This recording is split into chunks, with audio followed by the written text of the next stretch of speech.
Y esta es una fecha muy próxima, ya prácticamente a unos días de la Navidad. Y cuando nosotros hablamos de la tradición, nos estamos refiriendo a algunas cuestiones que son tan particulares de este tiempo. Por eso el escritólogo quiso recibirles hoy,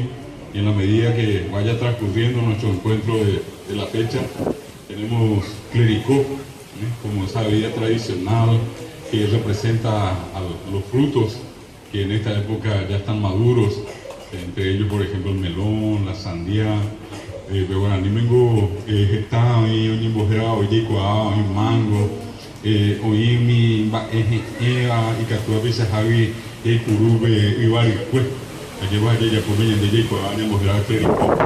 Entonces vamos a compartir con ustedes este clericó de Navidad y vamos a compartir también con ustedes un rico pan dulce de Navidad, un poco dándole ese sabor a Navidad. Decir Navidad también significa pesebre,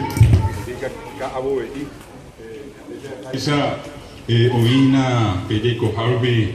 esa ibema, copalagua, angaña seoca, ocarajare, yayuputa, el caboetí, yandera pisacuera bajo, oiquití, apeare goya, pope, pesebre. Y del mismo modo, algo tan tradicional que abunda en esta época, y por más que estemos acá en la zona en esta ciudad de cemento, en las esquinas, en las calles, en las casas, la flor de coco, en Bocaya Potí, y por ahí te da pejina cuando así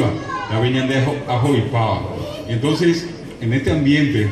así familiar, con ustedes acá, con muchas criaturas que nos ponen contentos porque sabemos que la continuidad de la tradición está en las manos de ellos y participando así alegremente como están hoy con nosotros, porque están también en alguna medida involucrándose y nosotros involucrándolos a mantener nuestra identidad y nuestra cultura popular.